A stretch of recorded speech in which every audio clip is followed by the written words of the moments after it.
자, 우리 알테오젠 주주님들 반갑습니다. 머니코드 김 대표입니다. 자, 저희 머니코드 채널에서 이제 알테오젠을 처음 커버를 좀 해드리는데, 일단 알테오젠을 투자하고 계신 분들도 알테오젠에 대한 어떤 장기적인 흐름, 그 다음에 장기적인 펀더멘털, 대부분의 내용들을 잘 알고 계실 거예요. 자, 근데 이제 알테오젠 같은 경우에는 한 번씩 호재를 띄고서 급등을 보이면요, 그 뒤에 시세를 또 빠르게 토해내면서 횡보를 하다가 슬금슬금 기어 올라오다가 호재 타고 또 급등하다가 다 토해내고, 이걸 늘 반복해요. 자, 일단은 최근에 있었던 이렇게 급등 이후의 급락에 대한 요 원인은 각각 다 있습니다. 11월에 있었던 급등 이후의 급락, 이 당시에는 특허 관련 문제가 여전히 남아 있기 때문에 시장에 대한 불확실성이 계속 존재했던 거고, 한편으로는 찝찝한 거죠. 좋은 내용이 나오지만 이 특허 관련된 이슈가 언제 어떻게 다시 불거져서 주가가 급락이 나올지 모르기 때문에, 그리고 또 알테오젠의 ADC 플랫폼이라는 것 자체가 전 세계에서 할로자임 다음으로 알테오젠이기 때문에, 만약에 여기에 문제가 생긴다면은 그동안에 우리가 장기적으로 보고 있던 ADC 플랫폼에 대한 가치가 모두 다 희석되기 때문에 굉장히 큰 대참사가 날 수가 있는 거죠. 그러다 보니까 주가가 민감할 수밖에 없는 상황인 거 충분히 이해는 합니다. 자, 근데 이제 바짝 최근에 보시면 또 급락이 나타났는데, 이때 급락 같은 경우에는 지금 뭐 때문에 나타났느냐, 특허 분쟁 관련된 소송은 아직 완벽하게 끝난 건 아니에요. 법적으로 클리어가 된 건 아니지만 여러분들 아시다시피 최근에 2조 원 가까운 규모의 라이센스 아웃 소식이 있었죠. 근데 이 라이센스 아웃이라는 게 특허 관련된 문제가 남아 있는데 전체 금액 2조 원이라는 돈을 미쳤다고 쏟아붓겠냐, 결국에 이 문제는 더 커지지 않을 것이라는 시장의 확신이 있었기 때문에 오히려 알테오젠 시총 20조 원 중에 10%인 2조밖에 안 되는 규모임에도 불구하고 주가가 크게 급등을 했던 거였어요. 자, 그렇지만 또 급락이 나온 이유는 뭐냐, 3월 31일에 공매도 거래가 재개가 되죠. 공매도 거래가 재개되면은 아무래도 시가총액 상위 종목들이라든지 밸류를 항상 논하고 있는 제약바이오 종목들이라든지 인터넷 플랫폼 2차전지 이런 것들, 특히 또 성장주 섹터들, 이런 종목들이 공매도의 우선 타겟이 됩니다. 자, 그러면 알테오젠이 공매도를 우려한다면은 밸류가 지금 비싸다라는 거 아니냐, 이렇게 또 우리가 생각을 해볼 수가 있겠죠. 자, 그래서 알테오젠의 밸류가 전혀 비싸지 않다라는 것을 여러분들께 한번 설명을 드려보도록 하겠습니다. 자, 어차피 여러분들 주요 내용들은 다 알고 계실 것이기 때문에 제가 핵심적인 내용들 몇 가지만 짚어드리도록 할게요. 자, 우리 알테오젠 주주님들 중에서 구독 아직 안 누르신 분들은요, 지금 한 번씩만 꼭 부탁드리도록 하겠습니다. 마음에 안 들면 나중에 취소하셔도 되니까 지금 한 번씩만 부탁드릴게요. 자, 일단은 제약바이오 종목들은 여러분들 핵심적인 이론에 대해서 제대로 알고 투자를 하셔야 됩니다.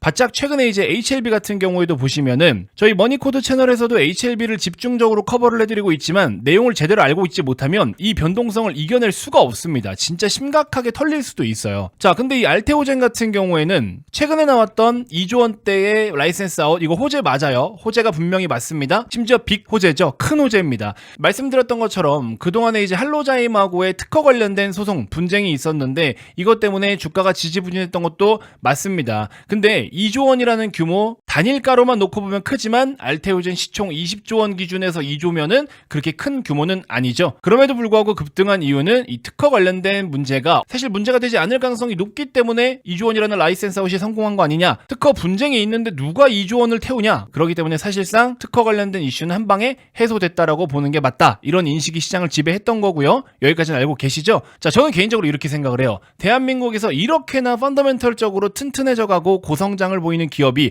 지금 현재 시점에 얼마나 있을까, 몇 개나 있을까, 솔직히 그런 생각이 듭니다.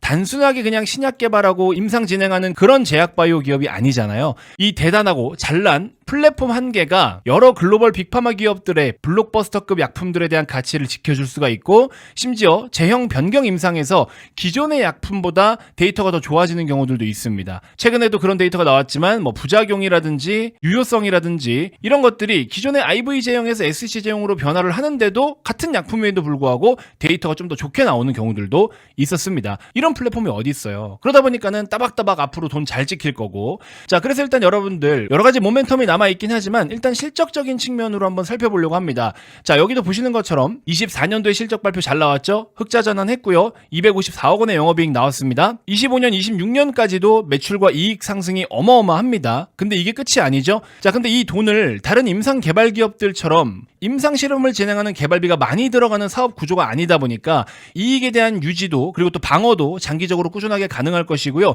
들어가는 돈도 별로 없고 기술로 플랫폼 전환에 대한 임상만 해주고 있기 때문에 성공하면은 여러분들 아시다시피 마일스톤이라든지 판매 로열티 같은 것들 이런 것들도 받게 되죠. 이 금액이 이제 어마어마한 거죠. 자, 그러니까 보시면 영업이익률이 40%대 70%대까지 이렇게 나오는 거예요. 자, 그래서 제가 지금 현재 시총도 이제 19조 원 정도밖에 안 되는데 이 19조 원의 시총이 아직도 싸다라는 걸 제가 한번 증명해 드려 보도록 하겠습니다. 여러분들은 알테오젠 그러면 딱 이것만 일단 기억하시면 돼요. 자, 큰 틀에 있어서 일단 머크라는 기업, 머크와의 관계가 굉장히 중요하죠. 머크가 여러분들 연매출이 대략적으로 80조 원 정도가 나와요. 근데 그 중에서 키트루다만 놓고 보면은 키트루다가 머크의 전체 매출의 50% 정도를 차지하고 있는데 그럼 얼마입니까? 40조 원이에요. 그쵸? 엄청나게 큰 빅 블록버스터죠. 자, 이 중에서 이제 50%인 또 20조 원 정도, 키트루다 40조 원 중에 절반인 50조 원이 2027년에서 28년에 알테오젠이 보유하고 있는 기술 이 SC 제형으로 전환을 해서 실제로 판매를 할 예정이라고 하죠. 이거를 머크의 CEO가 올해 JP모건에서 직접 이야기를 했습니다. 자, 그러면 이 20조 원이라는 걸 놓고 보고 다시 한번 계산을 해보자고요. 이 20조 원에서 중간에 이제 마일스톤으로 알테오젠이 수령할 수 있는 게 6에서 7% 정도가 되고 판매 로열티가 4에서 5% 정도가 됩니다. 그러면 마일스톤을 빼고 판매 로열티만 4에서 5%인데 이것만 잡고 봐도 얼마가 나와요? 8천억에서 1조가 나옵니다. 그쵸? 엄청난 규모죠? 그럼 여기서 밸류를 구할 때 어떻게 들어가야 돼요? 멀티플을 얼마를 줘야 됩니까? 멀티플이라는 건 뭐 주관적이긴 하지만 보통 이제 20배 정도를 잡습니다. 신약 개발하는 기업들은 뭐 70배, 80배까지 올라가지만 글로벌 빅파마 기업들이 20배수 정도에서 놀아요.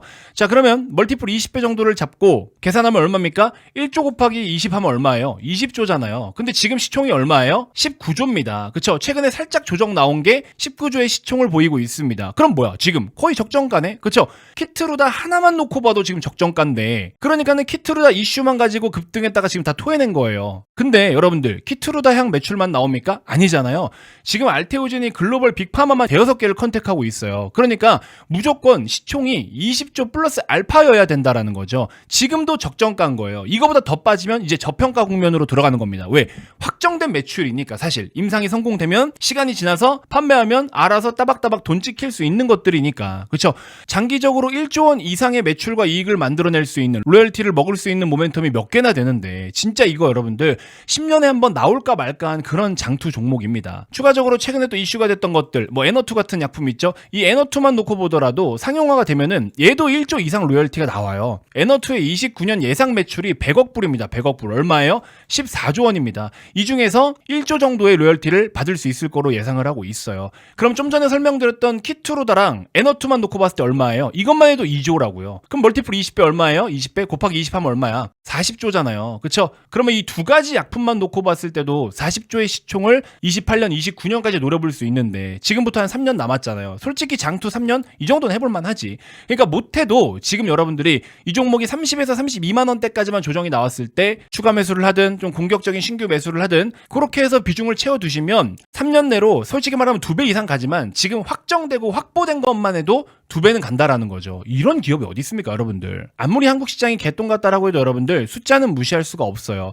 그리고 참고로 알테오젠도 뭐 시장을 주도할 만큼의 주도주는 아니지만 주도주격으로 움직이는 종목들이 중간중간에 이렇게 고점을 찍고 빠지고 고점을 찍고 빠지고 고점을 찍고 빠질 때 고점 대비 얼마까지 빠지는지 아십니까, 여러분들? 보통은 30%대까지 빠져요. 여기도 보시면 고점 대비 39%가 빠졌던 시점인데 장기 평선 깨지 않았죠. 자, 지금도 마찬가지입니다. 조금 더 빠져서 장기 평선까지 내려오면 한 31만 원 잡고 31만 원까지 빠졌을 때 대략적으로 한 32, 3% 정도 됩니다. 고점 대비. 그러니까는 추가 매수하기에는 너무 좋은 가격대가 됩니다.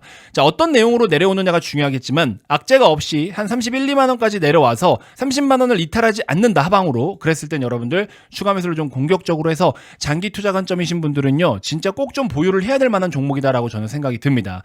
추후에 코스피로 이전 상장도 노려볼 수 있을 종목이죠. 그럼 외국계 자본도 더 많이 들어 들어올 거고 몸집은 점점 더 커져갈 수밖에 없고요. 그리고 글로벌 빅파마들이 계속해서 제형 변경을 하면서 특허권과 독점권을 유지하려고 합니다. 그럼 어떻게 돼요? 판매를 독점할 수가 있게 되는 거죠. 그래서 글로벌 빅파마 기업들이 계속해서 문을 두드리고 있는 상황이기 때문에 장기적으로 놓고 봤을 때 굉장히 메리트가 큰 그런 기업이다라는 겁니다. 아시겠죠? 자, 그래서 어쨌든 여러분들은 알테오젠을 보유하고 계신 분들은요, 고점 대비 뭐 주가 좀 빠진다고 솔직히 지금 물려있다라고 하시는 분들은 많이 물려봐야 18% 물린 거잖아요. 그쵸? 대부분 다 이 안쪽일 거예요. 그러니까 좀 더 추가적으로 빠지면 더 살 수 있는 가격대가 중요한 거잖아요. 제가 봤을 때는 31, 2만 원 정도를 노리시면 될 것 같다. 악재 없이 떨어졌을 때 기준입니다. 자, 저도 개인적으로 알테오젠이 굉장히 대단하다라는 거를 매번 느끼고 있기 때문에 좀 집중적으로 커버를 해드리면서 알테오젠으로 또 큰 수익을 한번 내볼 수 있게끔 꾸준하게 업데이트 해드리도록 할 테니까 구독 아직 안 누르신 우리 알테오젠 주주님들 지금 한 번씩만 꼭 부탁드리도록 하겠고요. 다음 영상에서 제가 또 더 좋은 정보로 인사드리도록 하겠습니다. 고맙습니다.